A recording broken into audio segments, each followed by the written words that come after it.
Bonjour, je suis Olivier Clémence et tu écoutes Réussir mon e-commerce. Réussir mon e-commerce, c'est un podcast qui a pour mission d'aider les nouveaux e-commerçants et ceux qui sont déjà lancés à créer une entreprise rentable et bienveillante. Parce que je suis convaincu que ce sont les entreprises, quelle que soit leur taille, qui ont le pouvoir d'améliorer le monde dans lequel nous vivons. Dans ce podcast, je te partage des conseils, des astuces, des idées et des retours d'expérience pour t'aider à développer ton entreprise de manière respectueuse et élégante. Allez, c'est parti pour un nouvel épisode. Salut, j'espère que tu vas bien. Aujourd'hui, je voudrais te parler de la différence entre innovation et invention.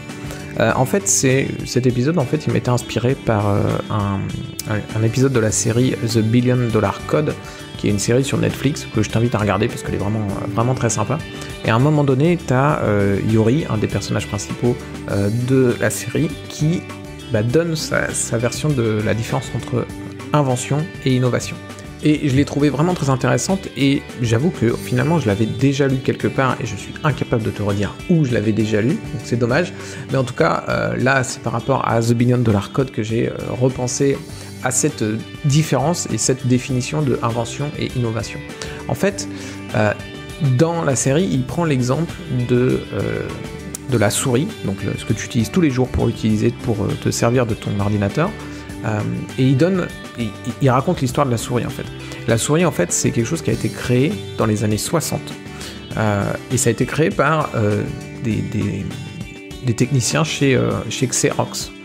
Et en fait c'est pas Xerox qui l'a démocratisé, c'est Steve Jobs qui l'a démocratisé et il l'a démocratisé presque 15-20 ans plus tard.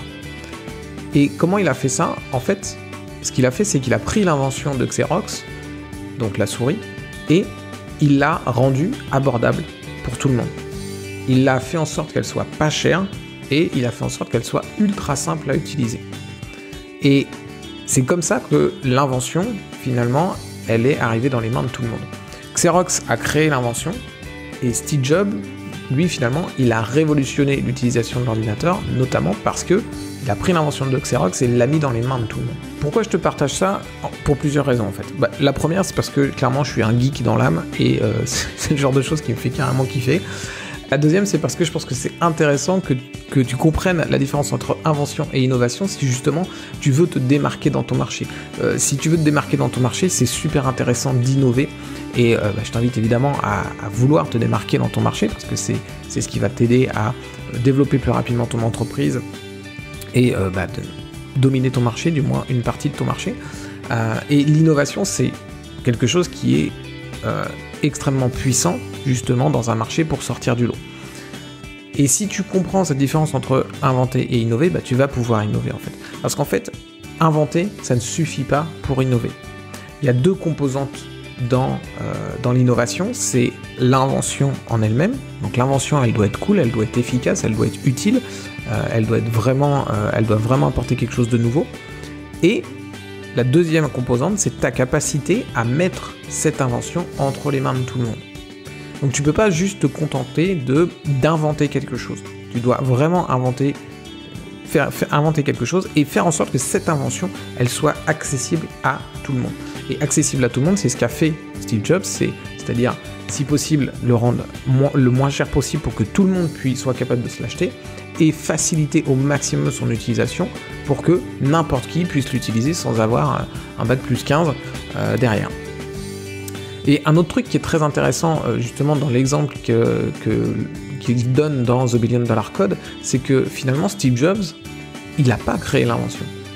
Lui, il a juste pris l'invention, il a acheté le brevet, et apparemment il l'a acheté pas cher du tout, il a acheté le brevet de la souris, et il l'a mis à disposition du public.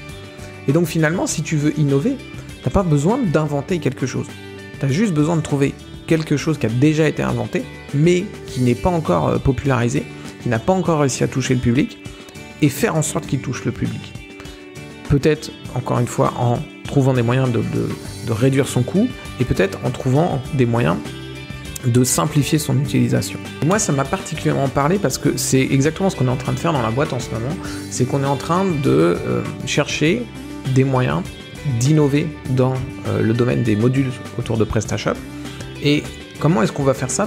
C'est que on a des bouts de code qui traînent, il y a des modules qui existent mais qui sont mal faits, qui sont qui sont pas faciles à utiliser.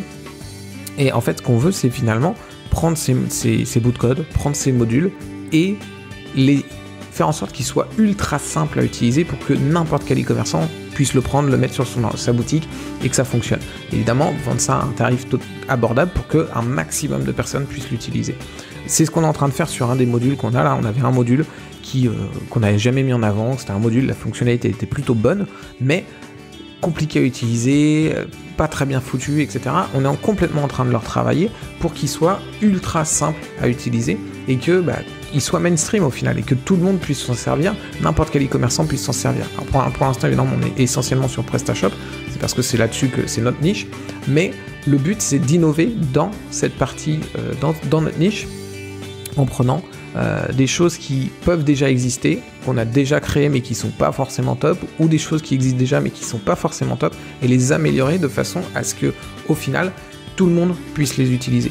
Et c'est comme ça finalement que on espère ressortir du lot, c'est parce que nos produits seront les meilleurs produits qu'il y a et qui seront innovants parce que la fonctionnalité de base elle est bonne, l'invention elle est bonne, mais elle n'était pas encore abordable pour tout le monde. Donc on va faire en sorte qu'elle soit abordable pour tout le monde et qu'elle se diffuse d'elle-même au final. Et c'est comme ça, d'après le The Billion Dollar Code, qu'on va pouvoir innover dans notre marché. Donc je t'invite à réfléchir à ça. Est-ce qu'il y a quelque chose que toi tu utilises, mais tu t'es pris la tête pour comprendre comment ça fonctionne, etc. et que finalement c'est pas du tout grand public parce que c'est trop compliqué à utiliser? Ou est-ce qu'il y a des produits qui sont pour l'instant trop chers et que peut-être toi tu pourrais trouver des solutions pour qu'ils soient moins chers et les diffuser et les distribuer pour un maximum de personnes, pour être finalement la personne qui a innové? Parce qu'au final, ce qu'on va se rappeler dans l'histoire, c'est que c'est Steve Jobs qui a amené la souris sur les ordinateurs personnels, alors qu'en réalité, il l'a jamais inventé. Mais c'est de lui qu'on va se rappeler parce que c'est lui qui l'a rendu mainstream, c'est lui qui l'a diffusé. Réfléchis, creuse un peu autour de toi, voir ce que tu peux faire pour innover dans ton marché et ça te fera clairement sortir du lot. Voilà, si tu as apprécié cet épisode, comme d'habitude, tu peux laisser une note 5 étoiles sur Apple Podcast. Et si tu n'es pas sur Apple Podcast, eh bien, tu peux le partager autour de toi à une personne qui est un entrepreneur, un e-commerçant que ça pourrait intéresser. Ça soutient très fort le podcast et je t'en remercie d'avance. Je te dis à très vite. Ciao.